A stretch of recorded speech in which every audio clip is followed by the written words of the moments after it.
क्रांती TV news अन्याय, अत्याचार, बेकायदेशीर कृत्य करणाऱ्या विरुद्ध शोषित पीडित न्याय देणारा एकच आवाज.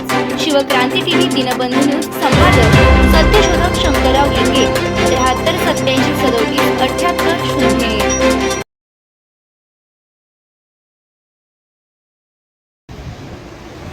अखंड भारत का सम्राट अशोक, जहां मर्द मोहम्मद पैगंबर, लिंगायत धर्म के संस्थापक महात्मा बसवेश्वर, संत शिरोमणी सावता माळी महाराज, संत रविदास महाराज, संत कबीर, संत तुकाराम महाराज, जानता राजा छत्रपती शिवाजी महाराज, लोकराजा छत्रपती शाहू महाराज, राष्ट्रपिता महात्मा ज्योतिराव फुले, विश्वरत्न डॉक्टर बाबासाहेब आंबेडकर, साहित्यरत्न अण्णाभाऊ साठे, प्रथम महिला शिक्षिका सावित्रीबाई फुले, प्रथम मुस्लिम महिला शिक्षिका फातिमा शेख, इनको मैं पहले वंदन करता हूं. मंच पर आप सभी के नेता, मंत्रीगण, माननीय सतीश जी, एमएलए यादव साहब, नरेंद्र बाबू, मंच पर विराजमान अतिथिगण और आप सब माली समाज, आज महात्मा ज्योतिराव फुले इनकी 198वीं जयंती के उपलक्ष्य में आपने यह कार्यक्रम कर्नाटक में रखा. मैं इसके लिए आपको सबको शुभेच्छा देता हूं, अभिनंदन करता हूं. अभिनंदन इसलिए करना चाहता हूं कि महाराष्ट्र में जन्मे महात्मा ज्योतिराव फुले, इनका नाम अभी अमेरिका तक गया, वो अभी नहीं गया. 150 साल पहले उन्होंने जो किताब लिखा था, वो किताब का नाम था गुलामगिरी सैलवरी.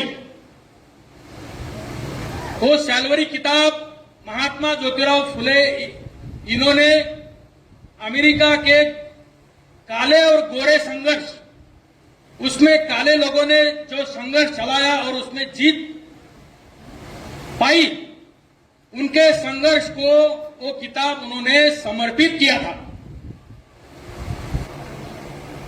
महात्मा ज्योतिराव फुले, इनको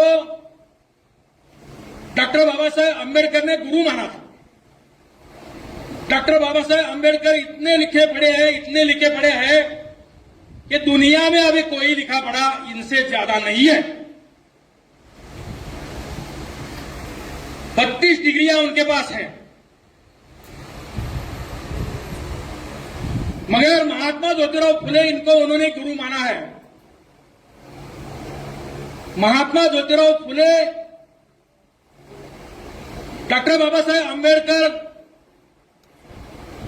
महात्मा ज्योतिराव फुले, इनके निधन के बाद जन्म हुआ. मरणोत्तर उनको गुरु माना है. तो इतना जो काम महात्मा ज्योतिराव फुले इन्होंने किया है, तो महात्मा ज्योतिराव फुले शतपहलू थे. मतलब आप जैसे अष्टपहलू बोलते हैं तो बहुत हो गए, मगर महात्मा ज्योतिराव फुले इन्होंने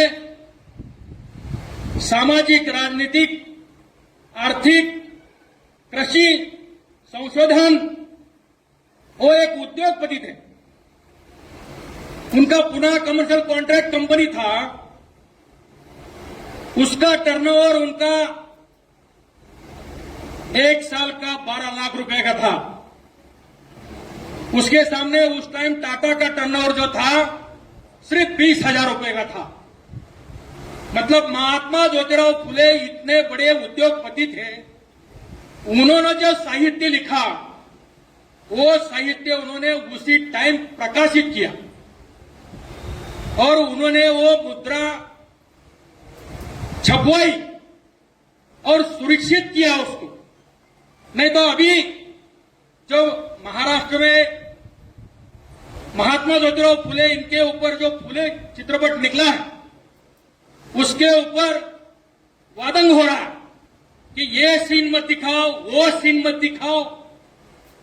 अरे आपने तो गोबर, मट्टी, पत्थर सावित्रीबाई फुले इनके ऊपर फेंक दिए, फिर भी सावित्रीबाई फुले कुछ बोली नहीं है।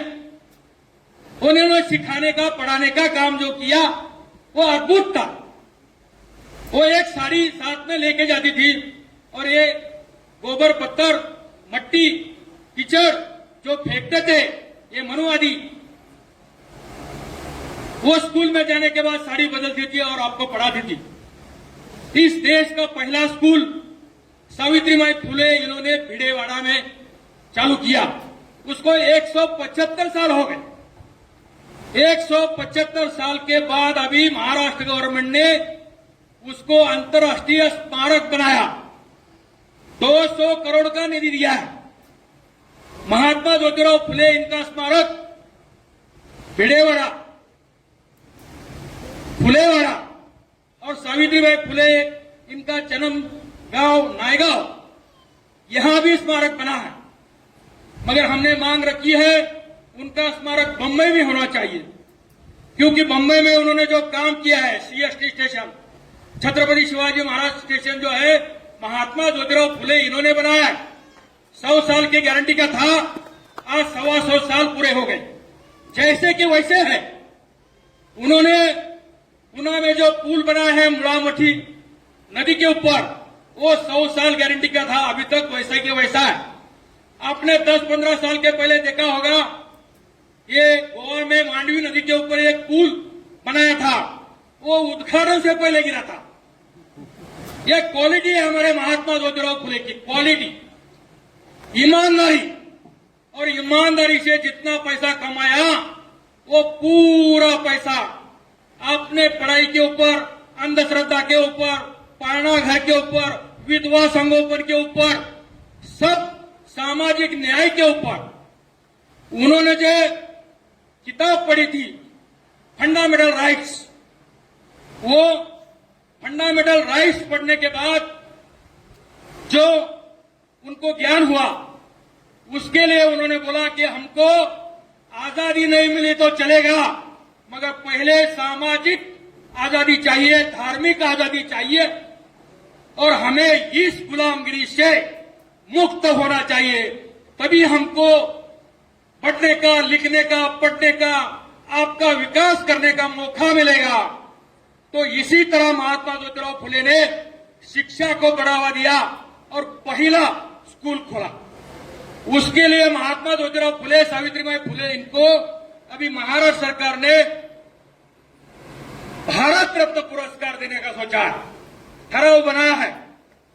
अरे महात्मा और क्रांति ज्योति, ये जो किताब है वो दुनिया का पहला किताब है, सबसे बढ़िया किताब है।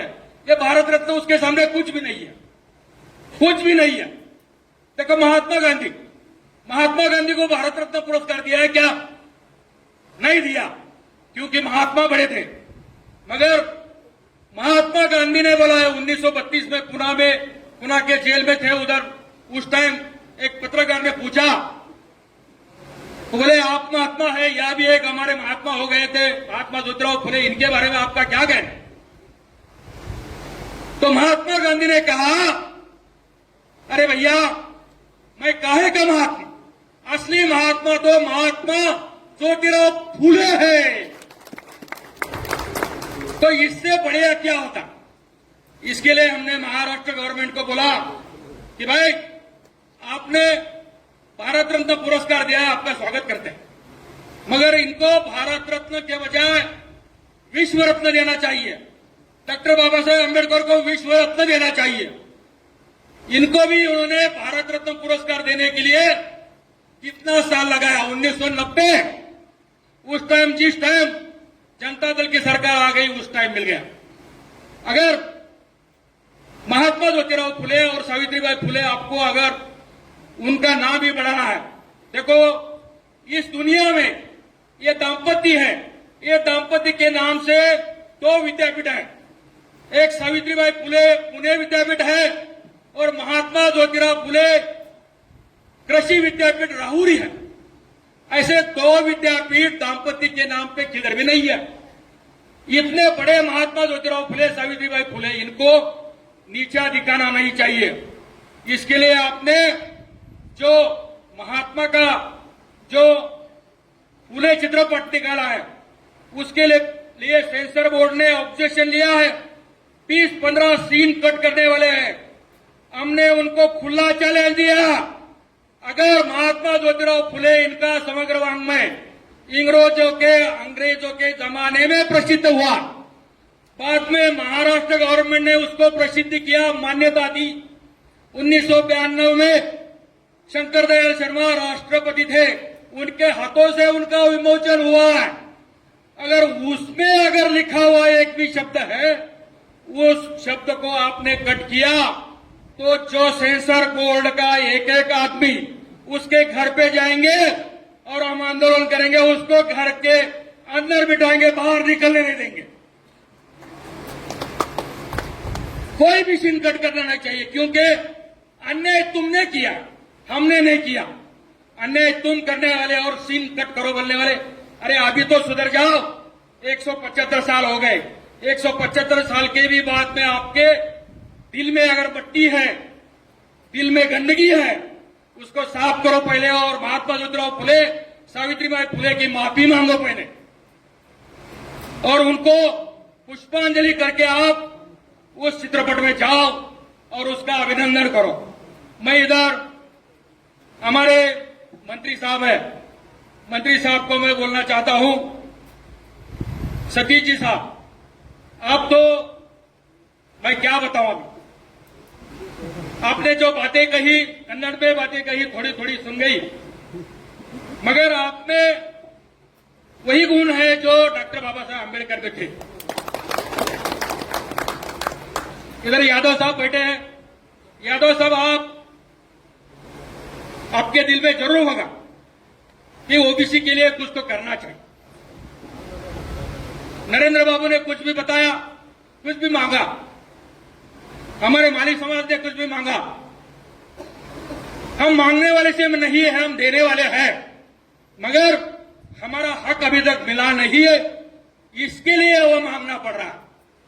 अगर हमारी जितनी संख्या है उसकी संख्या में उसकी जातिगत जनगणना करो और जिसकी जितनी संख्या भारी उसकी उतनी भागीदारी, वो भागीदारी दो, हम आपका धन्यवाद करेंगे। अब आगे आके मैं महात्मा ज्योतिराव फुले के बारे में, सावित्रीबाई फुले के बारे में बहुत कुछ बताने वाला था, मगर अभी टाइम बहुत हो गया, इसके लिए ज्यादा नहीं बोल सकता हूं। डॉक्टर बाबा साहेब अम्बेडकर, महात्मा ज्योतिराव फुले ने जो फंडामेंटल राइट्स जो बताए थे वो सारे डॉक्टर बाबा साहेब अम्बेडकर ने अपने घटना में लिखे हैं। वो फंडामेंटल राइट्स हमको मिले हैं, इसके लिए उनका, डॉक्टर बाबा साहेब अम्बेडकर का हम धन्यवाद मानते हैं, क्योंकि कल उनकी जयंती है। आज महात्मा ज्योतिराव फुले की 11 तारीख को हो गई। दोनों की जयंती संयुक्त बननी चाहिए और आपके गांव गांव में महीना भर मनानी चाहिए। महात्मा ज्योतिराव फुले और डॉक्टर बाबा साहेब अम्बेडकर की संयुक्त जयंती बनानी चाहिए। डॉक्टर बाबा साहेब अम्बेडकर इतने लिखे पढ़े हैं, मगर मैं इतना लिखा पढ़ा बिल्कुल नहीं हूं। डॉक्टर बाबा साहेब अम्बेडकर कितने लिखे हैं उतना लिखा तो मैं नहीं हूं, मगर डॉक्टर बाबा साहेब अम्बेडकर जिस स्कूल में पढ़े, जिस स्कूल में जाकर उन्होंने डिग्री ले ली, उस स्कूल में मैं जाके आया हूं। वो स्कूल था अमेरिका का कोलंबिया विद्यापीठ में मैं जाके भाषण देके आया और डॉक्टर बाबा साहेब अम्बेडकर के, महात्मा ज्योतिराव फुले, इनके विचार वहां देके आया। अपने संत शिरोमणि सावता महाराज, उसके बारे में आगे बताऊंगा। धन्यवाद। जय ज्योति, जय क्रांति, जय भीम, जय संविधान। अखंड भारत का सम्राट अशोक जहां मर्द मोहम्मद पैगंबर लिंगायत धर्म के संस्थापक महात्मा बसवेश्वर संत शिरोमणी सावता माळी महाराज, संत रविदास महाराज, संत कबीर, संत तुकाराम महाराज, जानता राजा छत्रपती शिवाजी महाराज, लोक राजा छत्रपती शाहू महाराज, राष्ट्रपिता महात्मा ज्योतिराव फुले, विश्वरत्न डॉक्टर बाबासाहेब आंबेडकर, साहित्यरत्न अण्णाभाऊ साठे, प्रथम महिला शिक्षिका सावित्रीबाई फुले, प्रथम मुस्लिम महिला शिक्षिका फातिमा शेख, इनको मैं पहले वंदन करता हूं। मंच पर आप सभी के नेता, मंत्रीगण, माननीय सतीश जी, एमएलए यादव साहब, नरेंद्र बाबू, मंच पर विराजमान अतिथिगण और आप सब माली समाज, आज महात्मा ज्योतिराव फुले इनकी 198वीं जयंती के उपलक्ष्य में आपने यह कार्यक्रम कर्नाटक में रखा।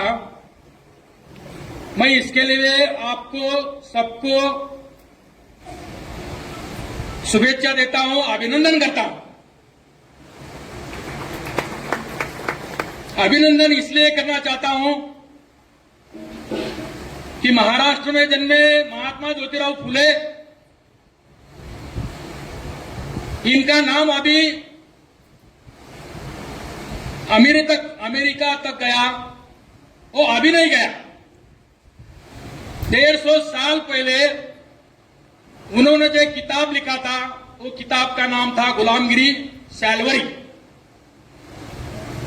वो सैलवरी किताब महात्मा ज्योतिराव फुले इन्होंने अमेरिका के काले और गोरे संघर्ष, उसमें काले लोगों ने जो संघर्ष चलाया और उसमें जीत पाई, उनके संघर्ष को वो किताब उन्होंने समर्पित किया था।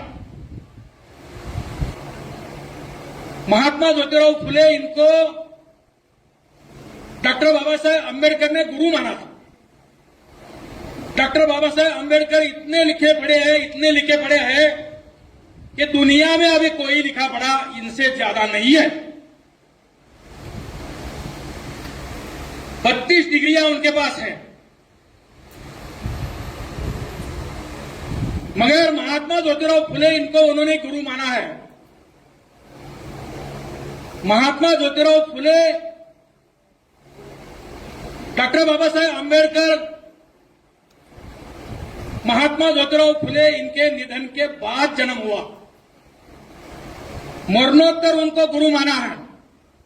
तो इतना जो काम महात्मा ज्योतिराव फुले इन्होंने किया है, तो महात्मा ज्योतिराव फुले शतपहलू थे। मतलब आप जैसे अष्टपहलू बोलते हैं तो बहुत हो गया, मगर महात्मा ज्योतिराव फुले इन्होंने सामाजिक, राजनीतिक, आर्थिक, कृषि, संशोधन, वो एक उद्योगपति थे।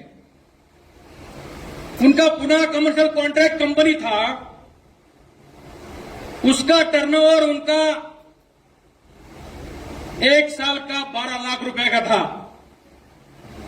उसके सामने उस टाइम टाटा का टर्नओवर जो था सिर्फ 20,000 रुपए का था। मतलब महात्मा ज्योतिराव फुले इतने बड़े उद्योगपति थे, उन्होंने जो साहित्य लिखा वो साहित्य उन्होंने उसी टाइम प्रकाशित किया और उन्होंने वो मुद्रा छपवाई और सुरक्षित किया उसको। नहीं तो अभी जो महाराष्ट्र में महात्मा ज्योतिराव फुले, इनके ऊपर जो फुले चित्रपट निकला है, उसके ऊपर वादंग हो रहा है कि ये सीन मत दिखाओ, वो सीन मत दिखाओ। अरे आपने तो गोबर, मट्टी, पत्थर सावित्रीबाई फुले इनके ऊपर फेंक दिए, फिर भी सावित्रीबाई फुले कुछ बोली नहीं है। उन्होंने सिखाने का, पढ़ाने का काम जो किया वो अद्भुत था। वो एक साड़ी साथ में लेके जाती थी और ये गोबर, पत्थर, मट्टी, कीचड़ जो फेंकते थे ये मनुवादी, वो स्कूल में जाने के बाद साड़ी बदलती थी और आपको पढ़ाती थी। इस देश का पहला स्कूल सावित्रीबाई फुले इन्होंने भिडेवाड़ा में चालू किया। उसको 175 साल हो गए। 175 साल के बाद अभी महाराष्ट्र गवर्नमेंट ने उसको अंतर्राष्ट्रीय स्मारक बनाया। 200 करोड़ का निधि दिया है।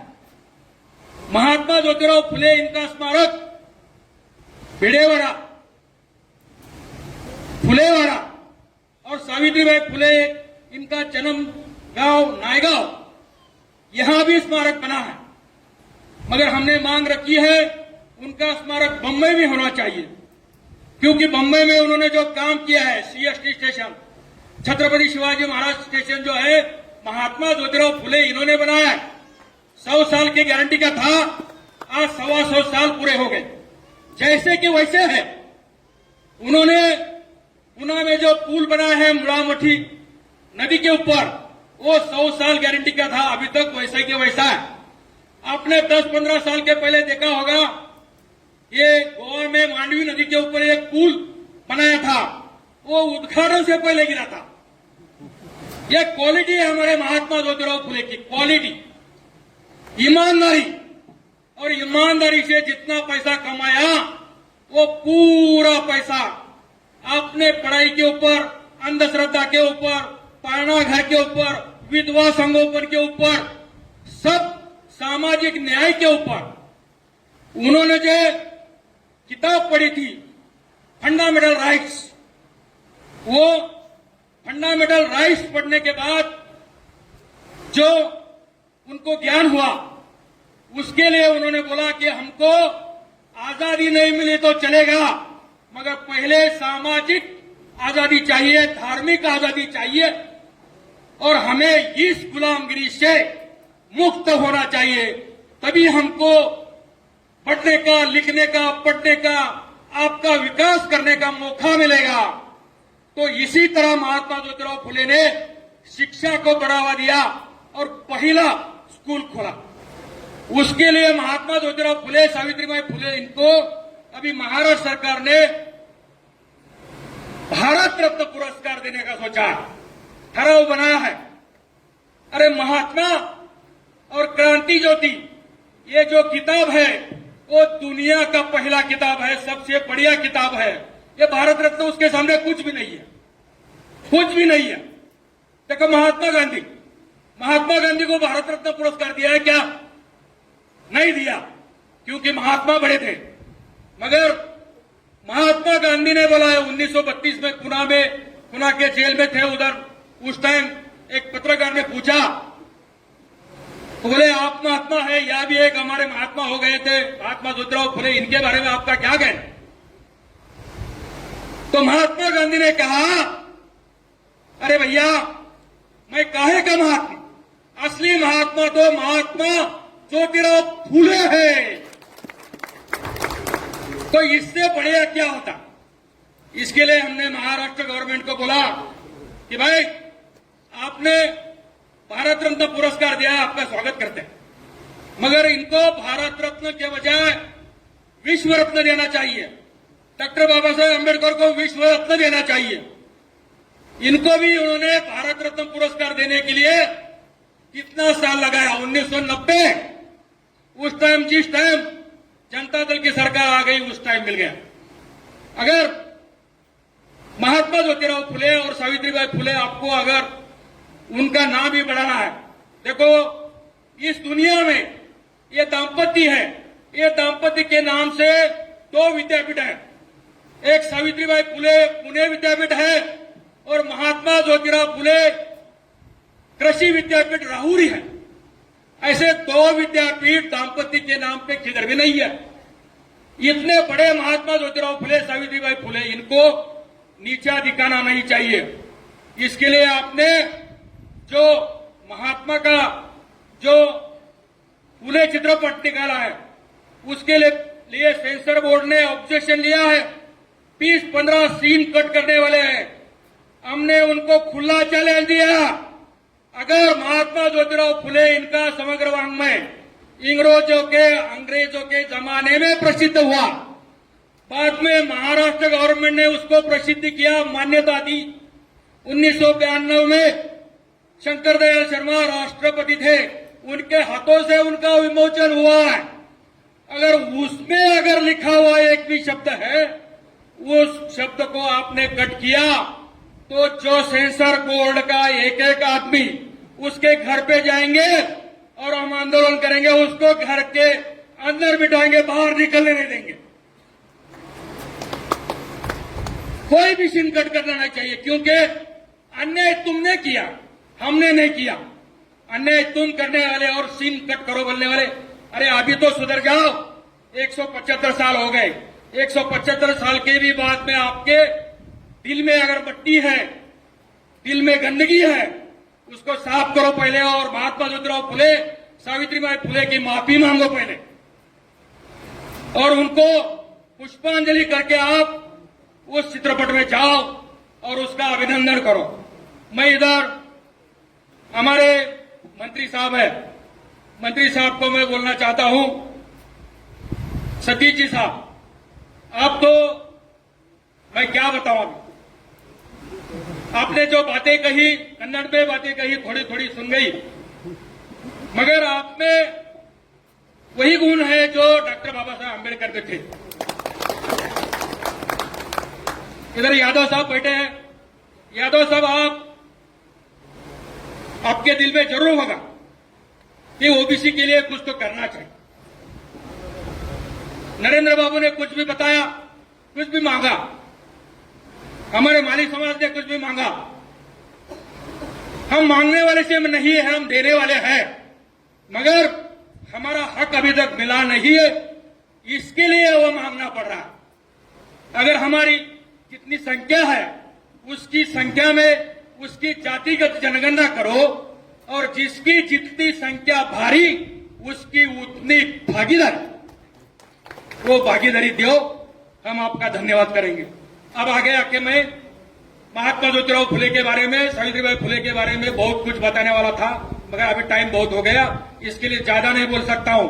डॉक्टर बाबा साहेब अम्बेडकर, महात्मा ज्योतिराव फुले, महात्मा ज्योतिराव फुले ने जो फंडामेंटल राइट्स जो बताए थे, वो सारे डॉक्टर बाबा साहेब अम्बेडकर ने अपने घटना में लिखे हैं। वो फंडामेंटल राइट्स हमको मिले हैं, इसके लिए उनका, डॉक्टर बाबा साहेब अम्बेडकर का हम धन्यवाद मानते हैं, क्योंकि कल उनकी जयंती है।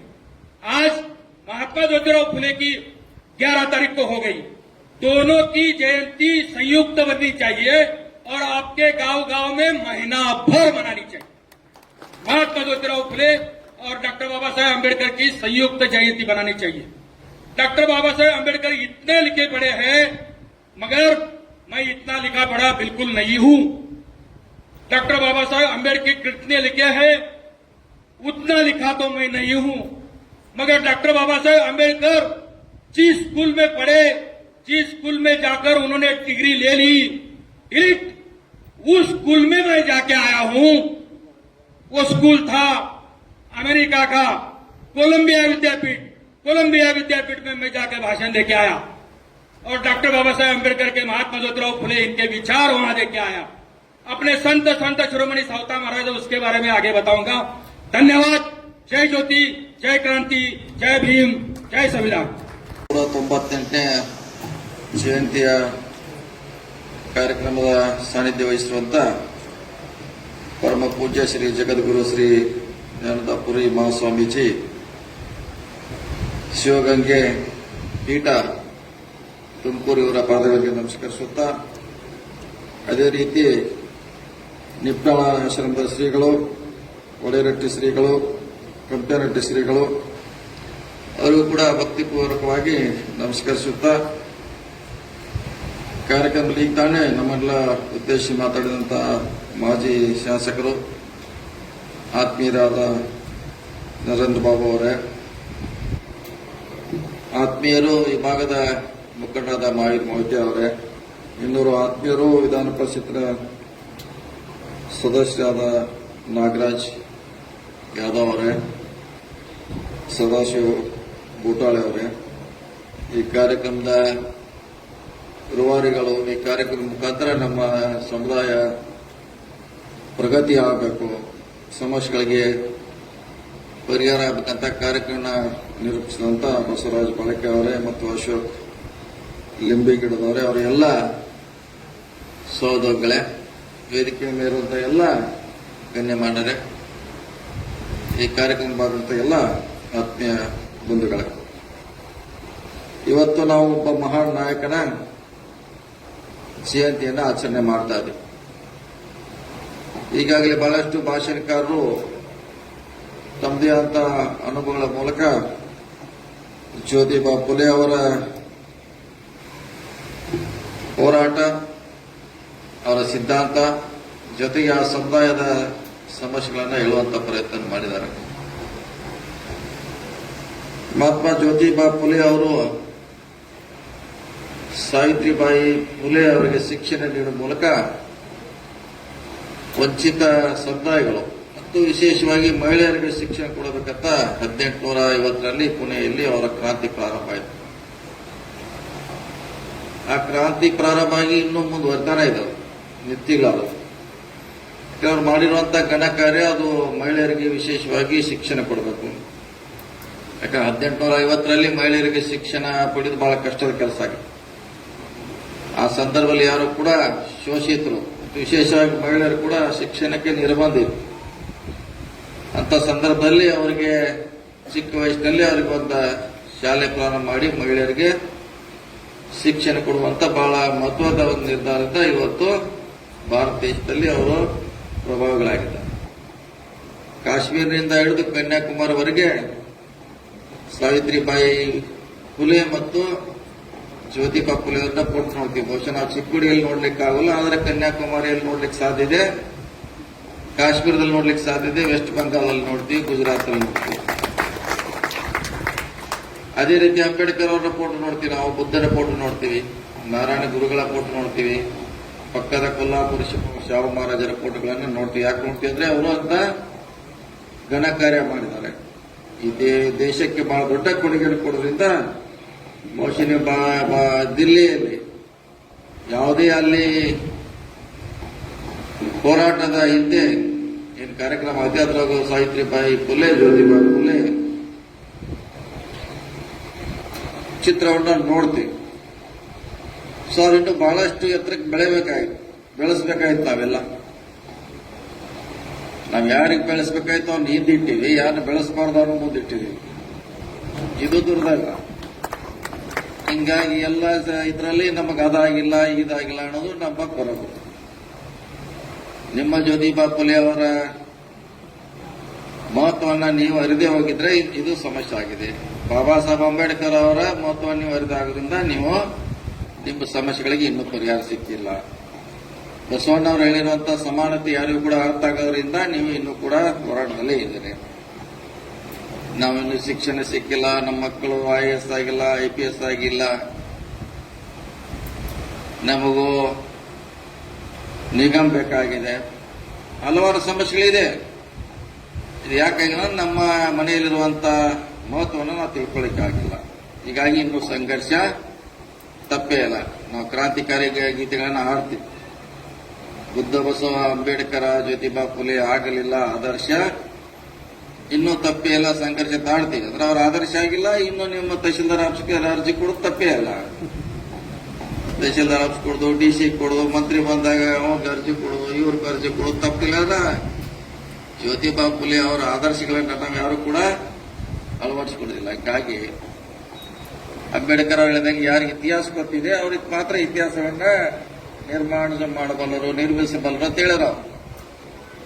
ಹೀಗಾಗಿ ನಮ್ಮ ಮುಖಂಡರ ನಾಯಕರ ಇತಿಹಾಸ ನಮ್ಗೆ ಗೊತ್ತಿಲ್ಲ. ಹೀಗಾಗಿ ಬೇರೆಯವ್ರ ಇತಿಹಾಸ ಜೊತೆ ಈ ಬೆನ್ನತ್ತಿದ್ವಿ ನಾವು.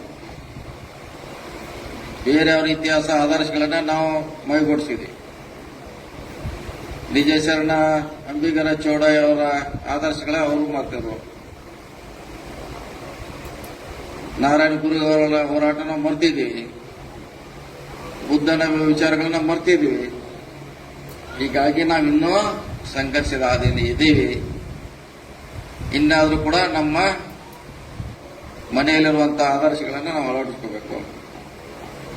ಅಂದಾಗ ಮಾತ್ರ ಪರಿಹಾರ ಪಡ್ಕೊಳ್ಳಿಕ್ಕೆ ಸಾಧ್ಯ ಇದೆ. ಇದೆಲ್ಲ ಸರ್ಕಾರ ಮಾತ್ರ ಪರಿಹಾರ ಮಾಡ್ಲಿಕ್ಕೆ ಸಾಧ್ಯ ಇಲ್ಲ. ಇನ್ನು 10 ಸರ್ಕಾರ ಬರಲಿ, 10 ಬದಲಾವಣೆ ಆಗಲಿ, ನೀವು ನಿಮ್ಮವರಾಗಲಿ ಮುಖ್ಯಮಂತ್ರಿಗಳು, ಇದು ಬದಲಾವಣೆ ಮಾಡಲಿಕ್ಕೆ ಸರ್ಕಾರದ ಸಾಧ್ಯ ಇಲ್ಲ.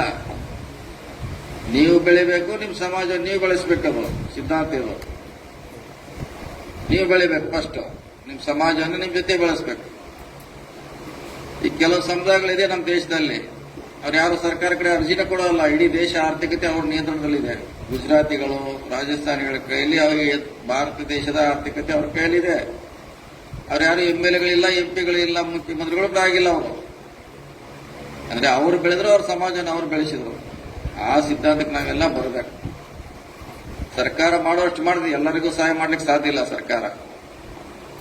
ಈಗೆಲ್ಲ ನೀವು ನಿಗಮ ಹೇಳಿದ್ರೆ, ಇಂದಿನ ಬಸವರಾಜ ಬೊಮ್ಮಾಯಿ ಸರ್ಕಾರ ಕೊನೆ ಗಳಿಗೆಯಲ್ಲಿ ಒಂದು ಸಹಿ ಮಾಡಿಬಿಟ್ರು ಅಷ್ಟೇ. ಅವರು ಸುಮಾರು ಒಂದು 10-15 ನಿಗಮ. ಅದಕ್ಕೆ ಇವರ ಸ್ವಾಮೀಜಿ ಹೇಳಿದಂಗೆ ಬೋರ್ಡು ಇಲ್ಲ, ಅಧ್ಯಕ್ಷ ಇಲ್ಲ, ದುಡ್ಡು ಇಲ್ಲ. ಒಂದು 10 ದಿನ 15 ಒಂದೇ ಕೊನೆ ಗಳಿಗೆಯಲ್ಲಿ ಇನ್ನೇನು ಒಂದು ತಿಂಗಳ ಇದೆ ಅಂದ್ರೆ ಒಂದು ಸಹಿ ಮಾಡಿಬಿಟ್ರು ಅಷ್ಟೇ ಲೆಟರ್ ಮೇಲೆ. ಅದನ್ನೇ ಎಲ್ಲರಿಗೂ ತೋರಿಸ್ಕೊತ ಹೋದ್ರ ಅವ್ರು. ನೋಡಿ ನಾವು ನಿಮಗೆ ನಿಗಮ ಮಾಡಿದೀವಿ ಅಂತ ಲೆಟರ್ ಅಷ್ಟೇ. ಅದಕ್ಕೆ ಬಜೆಟ್ ಕೊಡಬೇಕು, MD ಬೇಕು, ಅದರೇ ಅಂತ ಮಾನದಂಡಗಳ ರೂಲ್ಸ್ ಬೇಕಾಗ್ತದೆ. ಇದೆಲ್ಲ ರಾಜಕೀಯ ಉದ್ದೇಶ ಗೆಲ್ಲಲಿಕ್ಕೆ ತರಾತುರಿಗಳು ಏನೋ ಮಾಡೋದ್ರಿಂದ ಅದು ಬಹಳ ಸಮಸ್ಯೆಯಲ್ಲಿ ನಾವು ಸಿಕ್ಕಾಕೊಳ್ತೀವಿ. ಅದಕ್ಕೆ ಮುಂದಿನ ನೋಡೋಣ ನಮ್ಮ ಸರ್ಕಾರ ಏನ್ ಮಾಡ್ಲಿಕ್ಕೆ ಸಾಧ್ಯ ಇದೆ ಅದ್ರ ಬಗ್ಗೆ ಖಂಡಿತವಾಗಿ ಚರ್ಚೆಯನ್ನ ಮಾಡ್ತೀವಿ. ಜ್ಯೋತಿಬಾ ಫುಲೆ ಅವರನ್ನ ನೋಡಿ, ಇವತ್ತೆಲ್ಲ ಕರ್ನಾಟಕದಲ್ಲಿ ಇಡೀ ಭಾರತದಲ್ಲಿ ಹೆಸರಾಗಲಿಕ್ಕೆ ನಮ್ಮಿಂದ ಅಲ್ಲ, ನಾವು ಫುಲೆ ಅವರ ಆದರ್ಶಗಳನ್ನ ಪಾಲನೆ ಮಾಡ್ತೀವಿ, ಅಂಬೇಡ್ಕರ್ ಆದರ್ಶಗಳನ್ನ ಪಾಲನೆ ಮಾಡ್ತೀವಿ, ಬಸವಣ್ಣವರ ಆದರ್ಶ ಪಾಲನೆ ಮಾಡೋದ್ರಿಂದ ಇವತ್ತು ನಾವು ಅದನ್ನ ತಗೊಂಡು ನಾವು ಮುಂದೋದಿ, ನಮ್ಮಿಂದ ನಾವು ಮುಂದೋಗಿಲ್ಲ. ಅವರ ಸಿದ್ಧಾಂತಗಳನ್ನ ನಾವು ಸಮಾಜಕ್ಕೆ ಹೇಳೋದ್ರಿಂದ ನಾವು ಇವತ್ತು ರಾಜ್ಯದಲ್ಲಿ ಪ್ರಖ್ಯಾತ ಆಗಲಿಕ್ಕೆ ಸಾಧ್ಯ ಆಗಿದೆ. ಪ್ರತಿಯೊಬ್ಬರು ಮಾಳಿಯವರು ಜ್ಯೋತಿಬಾ ಫುಲೆ ಬಗ್ಗೆ, ಅವರ ಹೋರಾಟ ಬಗ್ಗೆ ನೀವು ತಿಳ್ಕೊಳ್ಳಿಕ್ಕೆ, ಅದನ್ನ ಸ್ಟಡಿ ಮಾಡಲಿಕ್ಕೆ ನೀವೆಲ್ಲ ಪ್ರಯತ್ನ ಮಾಡಬೇಕು. ನಾವು ಬಹುಶಃ ಸಾವಿತ್ರಿಬಾಯಿ ಫುಲೆನ 20 ವರ್ಷಗಳಿಂದ ನಮ್ಮ ಜಿಲ್ಲೆಯಲ್ಲಿ ನಾವು ಹೇಳಕ್ ಶುರು ಮಾಡಿದ್ವಿ. ಇವತ್ತಿಗೆಲ್ಲ 20 ವರ್ಷಗಳ ಹಿಂದೆ ಅವ್ರ ಬಗ್ಗೆ ಪ್ರಚಾರ ಮಾಡಲಿಕ್ಕೆ, ಮನೆ ಮನೆಗೆ ಅವ್ರ ವಿಚಾರಗಳನ್ನ ಹೇಳುವಂತ ಪ್ರಯತ್ನ ನಮ್ಮ ಮಾನವ ಬಂಧುತ್ತೆ. ಅದಕ್ಕೆ ನಾವು ನಿರಂತರವಾಗಿ ಮಾಡ್ತಾನೆ ಇದ್ವಿ. ಅದಕ್ಕಾಗಿ ಹೆಚ್ಚು ತಿಳ್ಕೊಳ್ಳಿಕ್ಕೆ ನೀವೆಲ್ಲ ಪ್ರಾಮಾಣಿಕ ಪ್ರಯತ್ನ ಮಾಡಿ. ಅಂಬೇಡ್ಕರ್ ಹೇಳಿದಂಗೆ ನಿಮ್ಮ ಭವಿಷ್ಯ ನಿಮ್ಮ ಕೈಯಲ್ಲಿದೆ ಅಂತ ಹೇಳೋರು. ನಿಮ್ಮ ಭವಿಷ್ಯ ನಿಮ್ಮ ಕೈಯಲ್ಲಿದೆ. ಬೇರೆಯವ್ರಿಗೆ ಯಾರು ನಿಮ್ಮ ಕೈ ತೋರಿಸಿ ನಾ ಅದಾಗ್ತೀವಿ ಇದಾಗ್ತೀವಲ್ಲ, ನಿಮ್ಮ ಭವಿಷ್ಯ ನಿಮ್ಮ ಕೈಯಲ್ಲಿದೆ. ನೀವೆಷ್ಟು ದುಡಿತೀರಿ, ಎಷ್ಟು ಜ್ಞಾನ ಸಂಪಾದನೆ ಮಾಡ್ತೀರಿ, ಅದರಿಂದ ನೀವು ಪ್ರಗತಿ ಆಗ್ತೀರಂತ ಅಂಬೇಡ್ಕರ್ ಅನ್ನ ಸುಮಾರು 70 ವರ್ಷಗಳಿಂದ ನಮಗೆ ಸಂದೇಶ ಕೊಟ್ಟು ಹೋಗಿದ್ದಾರೆ. ಅವೆಲ್ಲ ನಾವು ಒಂದ್ಸಲ ಅವಲೋಕನೆ ಮಾಡಬೇಕಾಗುತ್ತೆ. ಅವ್ರೇನು ಸುಮ್ಮನೆ ಏನು ಹೇಳಿಲ್ಲ, ಅವಲೋಕನೆ ಮಾಡ್ಕೊಳ್ಳೋದು ಬಹಳ ಅವಶ್ಯಕತೆ ಇದೆ. ಮತ್ತು ಬಹಳ ದೊಡ್ಡ ಕೊಡುಗೆ ಜ್ಯೋತಿಬಾ ಫುಲೆ ಅವರು ಛತ್ರಪತಿ ಶಿವಾಜಿ ಮಹಾರಾಜ್ ಅವರ ಇತಿಹಾಸವನ್ನ ಮುಚ್ಚುವಂತ ಪ್ರಯತ್ನ ಆಗಿತ್ತು ಆವಾಗಿನ ಕಾಲದಲ್ಲಿ. ಇವರು ಅಲ್ಲಿ ಹೋಗಿ ಅದನ್ನೆಲ್ಲ ಸತ್ಯ ಸಂಶೋಧನೆ ಅಂತ ಹೇಳಿ ಅವಾಗ ಹೆಂಗ್ ಕಮಿಷನ್ ನೇಮಿಸ್ತೀವಿ ಅಂತ ಅಲ್ಲಿ ಹೋಗಿ ಸುಮಾರು ವರ್ಷ ಇದ್ದು ಅಲ್ಲಿರುವಂತಹ ವಿಚಾರಗಳನ್ನ ಹೊರಗೆ ತೆಗೆದು ಅದನ್ನ ಪರಿಚಯ ಮಾಡುವಂತ ಪ್ರಯತ್ನದಿಂದ ಇವತ್ತು ಅವ್ರ ಇತಿಹಾಸ ಕೂಡ ಹೊರಗೆ ಬರ್ಲಿಕ್ಕೆ ಸಾಧ್ಯ. ಕೆಲವರು ಅದನ್ನ ಮುಚ್ಚಲಿಕ್ಕೆ ಪ್ರಯತ್ನ ಮಾಡಿದ್ರು. ಛತ್ರಪತಿ ಶಿವಾಜಿ ಅವರ ಇತಿಹಾಸ ಗೊತ್ತಾದ್ರೆ ಅವ್ರು ಬಹಳ ದೊಡ್ಡ ನಾಯಕರಾಗ್ತಾರೆ. ಈಗ ಅವಾಗ ಯಾರು ಮುಚ್ಚಕ್ ಕೂತಿದ್ರು ಈಗ ಅವ್ರ ಹಿಡ್ಕೊಂಡು ಓಡಾಡ್ತಾರೆ. ಈಗ ಯಾರು ಅವಾಗ ಅವ್ರ ಇತಿಹಾಸವನ್ನು ಮುಚ್ಚಲಿಕ್ಕೆ ಪ್ರಯತ್ನ ಮಾಡಿದ್ರು ಈಗ ಅವರು ಅದ್ರ ಮುಂದೆ ಹಿಡ್ಕೊಂಡು ಅವರು ಓಡಾಡ. ಸೊ ಎಲ್ಲ ಇತಿಹಾಸವನ್ನು ನಾವು ತಿಳ್ಕೋಬೇಕಾಗ್ತದೆ. ಯಾರು ನಮ್ಮ ಪರವಾಗಿ ಹೋರಾಟ ಮಾಡಿದ್ರು, ಯಾರು ನಮ್ಮ ಪರವಾಗಿ ಇಲ್ಲ. ಬಹಳ ಸೂಕ್ಷ್ಮವಾಗಿರುವಂತ ದೇಶ. ಸುಮಾರು ಸಾವಿರಾರು ಜಾತಿಗಳು, ಸಾವಿರಾರು ಭಾಷೆಗಳು ಗೊಂದಲದಲ್ಲಿರುವಂತ ಸಮಸ್ಯೆ. ಇನ್ನೆಲ್ಲ ತಿಳ್ಕೊಂಡಾಗ ಮಾತ್ರ ಸಮಾಜವನ್ನ ಕಟ್ಟಲಿಕ್ಕೆ ಸಾಧ್ಯ ಆಗ್ತಾ ಇದೆ ಅನ್ನೋ ಮಾತನ್ನ ಈ ಸಂದರ್ಭದಲ್ಲಿ ಹೇಳುತ್ತಾ, ಜೊತೆಗೆ ಸಾವಿತ್ರಿಬಾಯಿ ಫುಲೆ ಅಥವಾ ಫುಲೆ ದಂಪತಿಗಳ ಹೆಸರು ಈ ರಾಜ್ಯದಲ್ಲಿ ಇಡಬೇಕಂತ ಸಿದ್ದರಾಮಯ್ಯನವರು ಈಗಾಗಲೇ ಅವರ ಫೋಟೋಗಳನ್ನು ಇಡಲಿಕ್ಕೆ ಆದೇಶ ಮಾಡಿದ್ದಾರೆ. ಎಲ್ಲ ಸರ್ಕಾರಿ ಕಚೇರಿಗಳಲ್ಲಿ ಇರಬೇಕಂತ ಹೇಳಿದ್ದಾರೆ. ಬಸವಣ್ಣವ್ರ ಫೋಟೋವನ್ನು ಇಟ್ಟದ್ದು ನಮ್ಮ ಸರ್ಕಾರ, ಸಿದ್ದರಾಮಯ್ಯ ಸರ್ಕಾರನೇ. ಬಹಳಷ್ಟು ಜನ ತಮ್ಮ ಕಚೇರಿಯಲ್ಲಿ ಬಸವಣ್ಣವ್ರ ಫೋಟೋ ಇಡಲಿಕ್ಕೆ ಇಂಟ್ರೆಸ್ಟ್ ಇಲ್ಲ, ಆದ್ರೂ ಜನ ಅವ್ರ ಬೆಂಡ ಆಗ್ತಾ ಇದ್ದಾರೆ. ಅಂಬೇಡ್ಕರ್ ಫೋಟೋ ಇಡ್ಲಿಕ್ಕೆ ರೆಡಿ ಇಲ್ಲ ಕೆಲವರು, ಆದ್ರೂ ಜನ ಅವರಿಗೆ ಜೈ ಅಂತಾರೆ. ಇದು ಬಹಳ ದೊಡ್ಡ ದುರಂತ. ಇದನ್ನೆಲ್ಲ ಬಹಳ ಸೂಕ್ಷ್ಮವಾಗಿ ತಿಳ್ಕೊಂಡಾಗ ಮಾತ್ರ ನಾವು ಸಮಾಜ ಕಟ್ಟಲಿಕ್ಕೆ ಸಾಧ್ಯ ಇದೆ. ತಾವು ಹೇಳಿದ್ರೆ ಎಲ್ಲೋ ಅಫ್ಜಲ್ಪುರದಲ್ಲಿ ನಿಮ್ಮ ಒಂದು ಪ್ರವಾಸಿ ತಾಣ ಕಟ್ತಾ ಇದ್ರೆ ಅಂತ ಹೇಳಿದ್ರೆ ನೋಡೋಣ. ಅದು ಎಚ್ ಕೆ ಪಾಟೀಲ್ ಅವ್ರ ಜೊತೆ ಮಾತಾಡಿ ಸಾಧ್ಯ ಅವ್ರನ್ನೇ ಅಲ್ಲಿ ಕರ್ಕೊಂಡು ಹೋಗಿ ಅದನ್ನ ತೋರಿಸಿ ಅದನ್ನ ಡೆವಲಪ್ ಮಾಡುವಂತ ಪ್ರಯತ್ನ ಖಂಡಿತವಾಗಿ ಸ್ವಾಮೀಜಿ ಅವರೇ ಮಾಡ್ತಾರೆ. ಪ್ರವಾಸೋದ್ಯಮದಿಂದ ಏನು ಸಾಧ್ಯ ಇದೆ ಅದನ್ನ ಮಾಡಲಿಕ್ಕೆ ಖಂಡಿತವಾಗಿ ಅದನ್ನ ಅಲ್ಲೇ ಕರ್ಕೊಂಡು ಹೋಗಿ ಅದನ್ನ ಡೆವಲಪ್ಮೆಂಟ್ ಮಾಡುವಂತ ಪ್ರಯತ್ನ ಮಾಡ್ತೀವಿ. ನಂದು ಒಂದು ಗುರಿ ಇದೆ, ಈ ರಾಜ್ಯದಲ್ಲಿರುವಂತಹ ಎಲ್ಲ ಯೂನಿವರ್ಸಿಟಿಗೆ ಇಂಥ ಮಾನ್ಯರ ಹೆಸರಿಡಬೇಕು.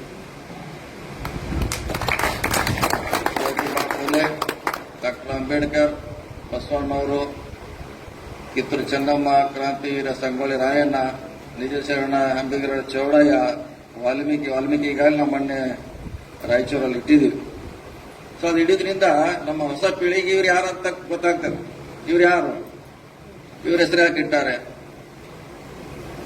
ಶಾವ ಮಹಾರಾಜರ ಹೆಸರು, ನಾರಾಯಣ ಗುರು ಅವರ ಹೆಸರು ಅಂದ್ರೆ ಜನ ತಿಳ್ಕೊಳ್ಳೋಕೆ ಶುರು ಮಾಡ್ತಿದ್ದು. ಯಾಕಿದ್ದು ಇವ್ರ ಹೆಸರಿಟ್ಟು, ಇವ್ರೇನ್ ಮಾಡಿದ್ರು ನಮಗೋಸ್ಕರ? ಸೊ ಅದಕ್ಕಾಗಿ ಈ ವಿಮಾನ ನಿಲ್ದಾಣಕ್ಕೆ ಇಡಬೇಕು, ವಿಶ್ವವಿದ್ಯಾಲಯಕ್ಕೆ ಇಡಬೇಕಂತ ನಮ್ಮ ಕಲ್ಪನೆ ಇದೆ. ನೋಡೋ ಅದ್ರ ಬಗ್ಗೆ ಸರ್ಕಾರದ ಗಮನವನ್ನು ಸೆಳೆಯುವಂತ ಪ್ರಯತ್ನವನ್ನ ಮಾಡ್ತೀವಿ. ಮತ್ತು ಇಲ್ಲಿ ಬಹಳ ಸ್ವಾಮೀಜಿಯವರು ನಮ್ಮ ನಿರೂಪಕರು ಹೇಳ್ತಾರೆ, ಬಹಳ ಮಂದಿ ಬಂದಿಲ್ಲ ಅಂತ. ಒಬ್ಬ ಅಂಬೇಡ್ಕರ್ ಅವರು ಇಡೀ ದೇಶವನ್ನ ಒಂದು ಸಂವಿಧಾನ ಬಗ್ಗೆ ಎಲ್ಲರೂ ತಲೆ ಬಾಗಿಸುವಂತ ಪ್ರಯತ್ನ ಮಾಡಿದ್ರು. ಒಬ್ಬ ಅಂಬೇಡ್ಕರ್ ಅವರು ಇಲ್ಲಿ ಇಷ್ಟ ಬಂದ್ರೆ ಸಾಕು, ಎಷ್ಟೇ ಜನನ ಸಮಾಜ ಕಟ್ಲಿಕ್ಕೆ ಸಾಕು, ಏನ್ ಬಹಳ ಮಂದಿ ಬರುತ್ತೆ. ಬಹಳ ದೊಡ್ಡ ಕಾರ್ಯಕ್ರಮದ್ರು ಕೂಡ ನಾವು ಕನ್ವಿನ್ಸ್ ಮಾಡ್ಲಿಕ್ಕೆ ಆಗೋಲ್ಲ. ಅದು ಇಲ್ಲಿ ನೀವು ಎಷ್ಟು ಜನ ಕೂತಿದ್ರೆ ನಿಮಗ್ ಕನ್ವಿನ್ಸ್ ಮಾಡದಂಗ ಅದು ಬಹಳ ದೊಡ್ಡ ಜಾತ್ರೆಯಲ್ಲಿ ಕನ್ವಿನ್ಸ್ ಮಾಡ್ಲಿಕ್ಕೆ ಆಗೋಲ್ಲ. ಇಷ್ಟೇ ಸಣ್ಣದೇ ಬೇಕು ಸಮಾಜ ಕಟ್ಟಲಿಕ್ಕೆ. ನಾವು ಇಂಥದ್ದ ಬಹಳ ಲೈಕ್ ಮಾಡ್ತೀವಿ. ಬಹಳ ಜನ ಬಂದ್ರೆ ಅವನಲ್ಲಿ ಸರ್ಕಲ್ನಾಗ ಅಲ್ಲಾಡಿರ್ತಾರ. ನಾವು ಅವನಿಗೆ ಎಲ್ಲಿ ಇಂಟ್ರೆಸ್ಟ್ ಇರಲ್ಲ. ಏನೋ ಸ್ವಲ್ಪ ಮುಂದೆ ಆ ಕಡೆ ಎಲ್ಲಿ ಹೋಗತ್ತಾನ. ಸಮಾಜ ಕಟ್ಟಾರಲ್ಲ, ಇಲ್ಲಿ ಕೂತಿದ್ರಿ ನೀವು ಗಟ್ಟಿಯಾಗೆ. ಇಷ್ಟೇ ಜನ ಸಾಕು. ಬೆಳಗಾವಿ ಜಿಲ್ಲಾ ಮಾಳಿ ಸಮಾಜನ ಕಟ್ಟಲಿಕ್ಕೆ ಇಷ್ಟು ಜನ ಸಾಕು, ಏನ್ ಬಹಳ ಜನ ಅವಶ್ಯಕತೆ ಇಲ್ಲ. ಅದಕ್ಕಾಗಿ ಸಮಾಜ ಕಟ್ಟಲಿಕ್ಕೆ ಎಲ್ಲರದ್ದು ಅವಶ್ಯಕತೆ ಇಲ್ಲ, ಕೆಲವ್ರದ್ದು ಅವಶ್ಯಕತೆ. ನೀವು ಹೋಗಿ ನಿಮ್ಮ ಸಮಾಜ ನಿಮ್ಮ ಊರಲ್ಲಿ ಕಟ್ಟಿ, ಅಲ್ಲಿ ಕಾರ್ಯಕ್ರಮ ಮಾಡಿ, ಅಲ್ಲಿ ಸ್ವಾಮೀಜಿಗೆ ಕಳಿಸಿ, ಅಲ್ಲಿ ಯಾರು ಎಕ್ಸ್ಪರ್ಟ್ ಇದ್ದವ್ರು ಕರೆಸಿ ಹೇಳುವಂತ ಪ್ರಯತ್ನ ಮಾಡಿ. ಯಾಕೆ ನಾವು ಕೂಡ ಸಮಾಜ ಬಿಟ್ಟು ಮಾನವರೆಲ್ಲ ಒಂದೇ ಅಂತ ಸಿದ್ಧಾಂತದಲ್ಲಿ ಕಳೆದ 30 ವರ್ಷಗಳಿಂದ ಹೋರಾಟ ಮಾಡ್ತಾರೆ. ಅದು ಮೊದಲು ನಮ್ಮ ಗೋಕಾಕ್ ತಾಲೂಕು ಸೀಮಿತವಾಗಿತ್ತು, ನಂತರ ಜಿಲ್ಲೆಗೆ ಸೀಮಿತ ಆಯ್ತು. ಇಡೀ 30 ವರ್ಷಗಳಲ್ಲಿ ಇಡೀ ಚಾಮರಾಜನಗರ ಬೀದರ್ವರೆಗೆ ನಾವು ಅದನ್ನ ಕಟ್ಟುವಂತ ಪ್ರಯತ್ನ ಮಾಡಿದೆವು. ಅದು ನಮ್ಮ ಸಿದ್ಧಾಂತ ಅಲ್ಲ, ಅದು ಫುಲೆ ಅವರ ಸಿದ್ಧಾಂತ, ಅಂಬೇಡ್ಕರ್ ಸಿದ್ಧಾಂತ, ಬಸವಣ್ಣವರ ಸಿದ್ಧಾಂತ. ಅಲ್ಲಿವರೆಗೆ ಹೋಗಿ ಮುಟ್ಟಿದ್ವಿ ನಾವು. ಆ ವಿಚಾರಗಳು ಕೂಡ ನೀವು ಅಳವಡಿಸಬೇಕು. ಜಾತಿ ಮನೆ ಒಳಗಡೆ, ಹೊರಗಡೆ ಅಲ್ಲ. ನಾವೆಲ್ಲ ಮಾನವರು, ಮನುಷ್ಯರು, ಸಮಾನತೆ ಇರಬೇಕಂತ ನಮಗೆಲ್ಲ ಬಸವಣ್ಣವರು, ಅಂಬೇಡ್ಕರ್ ಅವರು ಹೇಳಿದ್ದಾರೆ. ಅದನ್ನೆಲ್ಲ ಹೇಳುವಂತ ಪ್ರಯತ್ನ ಮಾಡುದು. ನಮ್ಮ ಕುಟುಂಬ ವಿಶೇಷವಾಗಿ ಎಲ್ಲರಿಗೆ ದನಿ ಕೊಡುವಂತ ಪ್ರಯತ್ನ ಮಾಡಿದ್ವಿ. ಎಲ್ಲರೂ ನಮ್ಮವರನ್ನು ಪ್ರಯತ್ನ ಮಾಡ್ತಾ ಇದ್ವಿ. ನಮಗೆಲ್ಲ ಅವಕಾಶ ಸಿಕ್ಕಿದೆ ಅಲ್ಲಿ ಸಹಾಯ ಮಾಡುವಂತ ಪ್ರಯತ್ನ ಮಾಡಿದ್ವಿ. ನಮ್ಮ ಹತ್ತನೇ ಪೌರಸಭೆ ಅಧ್ಯಕ್ಷರಾಗಿ ಬುಟಾಳರು ಇರ್ಬೋದು, DCC ಬ್ಯಾಂಕ್ ಕುಲಗೋಡೆ ಅವ್ರು ಮಾಡೋದಿರ್ಬೋದು, ಅನೇಕ ನಮಗೇನು ಅವಕಾಶ ಸಿಕ್ಕಿದೆ ಮಾಡುವಂತ ಪ್ರಯತ್ನ ಮಾಡಿದ್ವಿ. ಎಲ್ಲ ಸಮುದಾಯಕ್ಕೆ ಯಾವುದು ದನಿ ಇಲ್ಲ, ಹಾಗೆ ದನಿ ಕೊಡುವಂತ ಪ್ರಯತ್ನ ಕಳೆದ 30 ವರ್ಷದಿಂದ ಮಾಡ್ತಾ ಇದ್ದೀವಿ. ಮುಂದೂ ಕೂಡ ತಮ್ಮೆಲ್ಲರ ಸಹಕಾರದಿಂದ ನಾವು ಮಾಡ್ತಾ ಇದ್ದೀವಿ. ತಾವೆಲ್ಲ ನಮಗೆ ಈ ಭಾಗದಲ್ಲಿ ಬಹಳ ದೊಡ್ಡ ಆಶೀರ್ವಾದ ಮಾಡಿದ್ರಿ. ಲೋಕಸಭೆ ಚುನಾವಣೆಯಲ್ಲಿ ತಾವೆಲ್ಲ ಆಶೀರ್ವಾದ ಮಾಡೋದ್ರಿಂದ ಇವತ್ತು ಪ್ರಿಯಾಂಕಾ ಈ ಭಾಗದ ಸಂಸದರಾಗಿದ್ದಾರೆ. ನಿಮ್ಮ ಸೇವೆ ಮಾಡಲಿಕ್ಕೆ ಅವರು ಕೂಡ ಪ್ರಯತ್ನ ಮಾಡ್ತಿದ್ರು. ಬರೀ ಚುನಾವಣೆ ಬಂದಾಗ ಭಾಷಣ ಮಾಡಿ ಓಟ್ ಹಾಕೋದಲ್ಲ, ನಮ್ಮ ನಿರಂತರವಾಗಿ ನಿಮ್ಮ ಜೊತೆ ಇರಬೇಕು, ನಿಮ್ಮ ಸೇವೆ ಮಾಡಬೇಕಂತ ಪ್ರಯತ್ನ ಮಾಡ್ತೀವಿ. ಉದಾಹರಣೆ ಅಂದ್ರೆ ಬಹುಶಃ ಬೇಸಿಗೆಯಲ್ಲಿ ಕಳೆದ ಸಾರಿ ಕೂಡ ನೀರು ಬಿಟ್ಟಿದ್ವಿ ನಾವು. ಸುಮಾರು ಈ ಭಾಗದ ಜನ ಪ್ರಥಮ ಬಾರಿಗೆ ಈ ಭಾಗದಲ್ಲಿ ಕುಡಿಲಿಕ್ಕೆ ನೀರು ಸಿಗದೆ ಇರುವಂತಹ ಸಂದರ್ಭದಲ್ಲಿ ಇವತ್ತು ರೈತರಿಗೆ ನೀರು ಬಿಡಿಸುವಂತ ಪ್ರಯತ್ನ ಮಾಡಿದ್ವಿ. ಅದು ಬಹಳ ಜನ ಆದ್ರೆ ಎಲೆಕ್ಷನ್ ಇತ್ತು, ಹೋದ್ಸಲ ಬಿಡಿಸಿದ್ರು, ಈ ಸಲ ಬಿಡುದಿಲ್ಲ ಅಂತ ಬಹಳ ಮಂದಿ ಹೇಳ್ತಾರೆ. ಹೇಳ್ತಾರೆ ಇಲ್ಲ, ಅಲ್ಲೆಲ್ಲೆಲ್ಲ ಚಾದ ಕಡೆ ಖಾಲಿ ಇರ್ತಾರೆ, ಹೋಟೆಲ್ ಮಾಡೋದು. ಅರ್ಧ ಪುರಿ ಅರ್ಧ ಚಾ ತಗೊಂಡು ಕೂತು 10 ತಾಸೆಲ್ಲ ಮೋದಿ ಅವ್ರು ಹಿಡ್ಕೊಂಡು ಕರ್ನಾಟಕ ಸಿದ್ದರಾಮಯ್ಯ ಮಾತಾಡೋರು. ಅರೆ ನಮ್ಗೆ ನಿಜವಾದ ರೈತರ ಕಾಳಜಿ ಇದೆ. ನಮಗೆ ಓಟ್ ಕೊಟ್ಟಂತ ರೈತರ ಬಗ್ಗೆ ವಿಶೇಷ ಕಾಳಜಿ ಇದೆ. ಅದಕ್ಕೂ ಈ ದಿವಸ 12 ದಿವಸ ಇತ್ತು, ಅದನ್ನ ಮತ್ತೆ 2 ದಿವಸ ಎಕ್ಸ್ಟೆಂಡ್ ಮಾಡಿ 12 ದಿವಸ ಕೊಟ್ಟಿದ್ವಿ. ನಾಳೆವರೆಗೆ ನೀರು ಇರ್ತದೆ. ಸೊ ನಾವೇನು ಮಾತು ಕೊಟ್ಟಿದ್ದೀವಿ, ಏನ್ ಹೇಳ್ತೀವಿ ಅದನ್ನ ಖಂಡಿತವಾಗಿ ಮುಗಿಸುವಂತ ಪ್ರಯತ್ನ ಮಾಡಿದ್ವಿ. ಬಹುಶಃ ಇದು ಬಹಳ ದೊಡ್ಡ ರೈತರಿಗೆ ಒಂದು ಕುರ್ಚಿ ಮತ್ತು ರಾಯವಾಗ ರೈತರಿಗೆ ವಿಶೇಷವಾದ ಅದರಿಂದ ಅನುಕೂಲ ಆಗಿದೆ. ಈ ಕಡೆ ಕಬ್ಬೂರ್ ಕಡೆ ಇರ್ಬೋದು, ಬಾಗೇವಾಡಿ ಇರ್ಬೋದು. ಸೊ ಇನ್ನೊಂದ್ ಸಾರಿ ಬಿಡ್ತೀವಿ. ಅದು ಹೋದ್ ಸಾರಿ ಹೆಂಗ್ 2 ಸಲ ಬಿಟ್ಟಿದ್ದೀವಿ, ಮೇ ಎಂಡಿ ಕೂಡ ಇನ್ನೊಂದ್ ಸಾರಿ ಮತ್ತೆ ರೈತರಿಗೆ ನೀರು ಬಿಡ್ತೀವಿ. ಇನ್ನೊಂದ್ ಸಾರಿ ಈ ಕಡೆ 10 ದಿವಸ, ಆ ಕಡೆ CRBC 10 ದಿವಸ, ಮತ್ತೆ ಯಾವಾಗ ನಿಮ್ಗೆ ರೈತರಿಗೆ ಅವಶ್ಯಕತೆ ಇದೆ ಇನ್ನೊಂದ್ ಸಾರಿ ಬಿಡ್ತೀವಿ. ಅಂದ್ರೆ ರೈತರ ಬಗ್ಗೆ ಕೂಡ ಕಾಳಜಿ ಇದೆ, ಹಿಂದುಳಿದವರ ಬಗ್ಗೆ ಕಾಳಜಿ ಇದೆ, ವಿದ್ಯಾರ್ಥಿಗಳ ಬಗ್ಗೆ ಕಾಳಜಿ. ಅಂದ್ರೆ ಎಲ್ಲಾ ಸೆಕ್ಟರ್ ನಲ್ಲಿ ನೋಡ್ತೀವಿ ನಾವು. ಬರೀ ರಾಜಕೀಯ ಅಂದ್ರೆ ಬರೀ ಓಟ್ಗೋಸ್ಕರ ಅಲ್ಲ, ಏನ್ ಅವಶ್ಯಕತೆ ಇದೆ ಜನರಿಗೆ ಅದನ್ನ ರೈತರಿಗೆ ಬೇಕಾದ್ರೆ ಏನು ನೀರು, ಅದರಲ್ಲಿ ಯಾವುದೇ ಜಾತಿ ಪಕ್ಷ ಇರೋಲ್ಲ. ರೈತರಿಗೆ ಬೇಕಾದ್ರೂ ನೀರು, ಅದು ಇಂಥ ಬೇಸಿಗೆಯಲ್ಲಿ ಕೊಡುವಂತ ಪ್ರಯತ್ನ ಮಾಡಿದೀವಿ. ಬಹುಶಃ ಮುಂದಿನ ದಿನಗಳಲ್ಲಿ ಇನ್ನೂ ಒಂದು ಯೋಜನೆ ಇದೆ, ಮೊನ್ನೆ ಹೇಳಿದ್ವಿ ನಾವು. ಈ ಇಡಕಲ್ ಡ್ಯಾಮ್ ನೀರನ್ನ ನಮ್ಮ ಕೃಷ್ಣಾ ನದಿಗೆ ಪೈಪ್ ಮುಖಾಂತರ ಬಿಡಿಸುವಂತ ಒಂದು ಯೋಜನೆ ಇದೆ. ಅದ್ರ ಬಹುಶಃ ಮುಂದಿನ ದಿನಗಳಲ್ಲಿ ಮಾಡುವಂತ ವಿಚಾರ ಇದೆ. ಯಾಕಂದ್ರೆ ಮಹಾರಾಷ್ಟ್ರದಿಂದ ನಮಗೆ ನೀರು ಬರ್ತಾ ಇಲ್ಲ. ಮುಂಚೆ ಬಿಡ್ತಾ ಇದ್ರೆ ಈಗ ಬಿಡ್ತಾ ಇಲ್ಲ. ಅಲ್ಲಿ ಬಹಳ ಜನಕ್ಕೆ ಸಂಕಟ ಆಗ್ತಾ ಇದೆ. ಈ ಕಾಲುವೆಯಿಂದ ಕೆನಾಲ್ ಮುಖಾಂತರ ಸುಮಾರು ಒಂದು 20 ಕಿಲೋಮೀಟರ್ ಮೇಲೆ ಆಗ್ಬೋದು. ಇಲ್ಲಿ ನೀರನ್ನ ಅಲ್ಲಿ ಕೊಡುವಂತ ಒಂದು ಯೋಜನೆ ಕೂಡ ಇದೆ. ಅವ್ರಿಗೂ ಮುಂದಿನ ದಿನಗಳಲ್ಲಿ ಅದನ್ನು ಮಾಡುವಂತ ಸಹಕಾರದಿಂದ ಪ್ರಯತ್ನ ಮಾಡ್ತೀವಿ ಮಾತನ್ನ ಈ ಸಂದರ್ಭದಲ್ಲಿ ಹೇಳುತ್ತಾ, ನೀವು ಎಲ್ಲಿವರೆಗೆ ಈ ನಾಯಕರ ಇತಿಹಾಸ ತಿಳ್ಕೊಳ್ಳ ಅಲ್ಲಿವರೆಗೆ ಪ್ರಶ್ನೆ ಅಲ್ಲ. ಯಾವ ಸರ್ಕಾರ ಬಂದರೂ ಕೂಡ ಅರ್ಜಿ ಕೊಡೋದು ಅಷ್ಟೇ ಆಗಿದೆ. ಬಂದಾಗ ಅರ್ಜಿ ಕೊಡೋದು, ಅರ್ಜಿ ಎಲ್ಲ ಸರ್ಕಾರ ಯಾವುದು ಕೂಡ ಫುಲ್ಫಿಲ್ ಮಾಡ್ಲಿಕ್ಕೆ ಆಗೋಲ್ಲ. ನೀವು ಬೆಳಿಬೇಕು, ಆರ್ಥಿಕವಾಗಿ, ಸಾಮಾಜಿಕವಾಗಿ, ಶೈಕ್ಷಣಿಕವಾಗಿ. ನಿಮ್ಮಲ್ಲಿರುವಂತಹ ಹಣವನ್ನ ಸಮಾಜಕ್ಕೆ ನೀವು ಡಿಸ್ಟ್ರಿಬ್ಯೂಷನ್ ಮಾಡಿದಾಗ ಮಾತ್ರ ಅದು ಬೇಕಾಗುತ್ತೆ. ಯಾವ ರೀತಿ ಬಸವಣ್ಣವರು ಹೇಳಿದ್ರು, ಕಾಯಕ ಮತ್ತು ಕೈಲಾಸ. ಸೊ ಆ ರೀತಿ ನಮ್ಮ ವಿಚಾರಗಳು ಯೋಚನೆ ಇದ್ದಾಗ ಖಂಡಿತವಾದ ಮಳೆ ಸಮಾಜ ಇರ್ಬೋದು, ಅಥವಾ ಇತರ ಯಾವುದೇ ಹಿಂದುಳಿದ ಸಮಾಜ ಇರ್ಬೋದು, ಅಥವಾ ಮುಂದುವರೆದ ಸಮಾಜ ಬೆಳಿಲಿಕ್ಕೆ ನಿಮ್ಮಲ್ಲಿರುವಂತಹ ಆರ್ಥಿಕತೆಯನ್ನ ನೀವು ಬೇರೆಯವರು ಕೊಟ್ಟಾಗ ಮಾತ್ರ ಅದು ಬೆಳಿಲಿಕ್ಕೆ ಸಾಧ್ಯ ಆಗ್ತದೆ. ಆ ನಿಟ್ಟಿನಲ್ಲಿ ನಮ್ಮ ಕರ್ನಾಟಕ ರಾಜ್ಯ ಮಾಲಗಾರ್ ಮಹಾಸಭಾ ಟ್ರಸ್ಟ್ ವತಿಯಿಂದ ಅಂತ ಕಾರ್ಯಕ್ರಮ ಮಾಡಿದ್ರೆ, ವಿಶೇಷವಾಗಿ ನಮಗೆ ನಿಮ್ಮ ಅಶೋಕ್ ಅಂತಿ ಒಂದು 10-20 ಸಲ ಬಂದ್ರೆ ಅವನ ಸಂಬಂಧ ಬ್ಯಾಸತ್ತು ಬಂದೆ ನಾನು. ಇವತ್ತು ಕೂಡ ಮರ್ತಿದ್ದೆ, ನಾನು ಮೀಟಿಂಗ್ ಇತ್ತು ಬೆಳಗಾವಿಯಲ್ಲಿ. ಇಲ್ಲ ಬೆಳಗಾವಿ ನಾನು ಚಿಕ್ಕೋಡಿಗೆ ಹೋಗಲೇಬೇಕು, ಮಾತು ಕೊಟ್ಟಿದ್ದೇನೆ. ಬಹಳ ಆಸಕ್ತಿ ಇದ್ದವ್ರು ಮಾಡಿದ್ದಾರೆ. ನಮ್ಮವ್ರು ಹೇಳ್ತಾ ಇದ್ದಾರೆ, ಇನ್ನೂ ಜನ ಕುಡಿಲ್ಲ, ಹೋಗೋದು ಬೇಡ, ಊಟ ಮಾಡಿ ಬಂದಂತ. ಅರೆ ನಾವು ಹೋದ್ರೆ ಅವ್ರ ಧೈರ್ಯ ಶಕ್ತಿ ತುಂಬಬೇಕು. ಅವ್ರಿಗೆ ಕಾರ್ಯಕ್ರಮ ಮಾಡಿದಾಗ ನಾವು ಶಕ್ತಿ ತುಂಬಬೇಕು. 10 ಜನ ಬಂದಾರ, 20 ಜನ ಬಂದಾರ, 100 ಅದು ಮುಖ್ಯ ಅಲ್ಲ. ಅವ್ರು ಕಾರ್ಯಕ್ರಮ ಮಾಡಿದ್ದಾರೆ. ನಾವು 10 ಜನ ಇದ್ರೆ ಹೋಗಾವ ಅಂತ ಹೇಳಿದ. 10 ಜನ ಇದ್ರೆ ಹೋಗವ್ರೆ, ನಾವು ಭಾಷಣ ಮಾಡಾರ.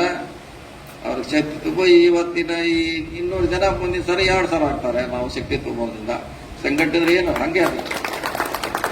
ಇವತ್ತು ಅಷ್ಟು ಬೆಳೆದಿದ್ದೆ, ಮುಂದಿನ ಸಾರಿ ಬೆಳೆದಿದ್ದೆ, ಒಂದೇ ಸಾರಿ ಬೆಳಿಲ್ಲ. ಈಗ ನಾವು ನಮ್ಮ ಸಂಘಟನೆ ಬೆಳೆಸಿದ 30 ವರ್ಷ ಆಯ್ತು. ನಾವು 10 ಜನಕ್ಕೆ ಭಾಷಣ ಮಾಡಿದೀವಿ, 100 ಮಾಡಿದೀವಿ, 10,000 ಮಾಡಿದೀವಿ, 2 ಲಕ್ಷವರೆಗೂ ಮಾಡಿದೀವಿ ಭಾಷಣಗಳನ್ನ. ಬಹಳ ಜನ ಮುಖ್ಯ ಅಲ್ಲ, ಸಿದ್ಧಾಂತಕ್ಕೆ ಎಷ್ಟು ಜನ ಅಂಟುಕೊಳ್ತಾರ ಅದು ಬಹಳ ಮುಖ್ಯ ಅನ್ನೋ ಮಾತನ್ನು ಹೇಳ್ತಾ ನಿಮ್ಮ ಜೊತೆ ನಾವು ಸದಾ ಹಿಂದೂ ಇದ್ದೀವಿ, ಇವತ್ತು ಇರ್ತೀವಿ ನಾಳೆ ಇರ್ತೀವಿ ಅನ್ನೋ ಮಾತನ್ನು ಹೇಳಿ ನನ್ನ ಮಾತು ಮುಗಿಸಿ ನಮಸ್ಕಾರ.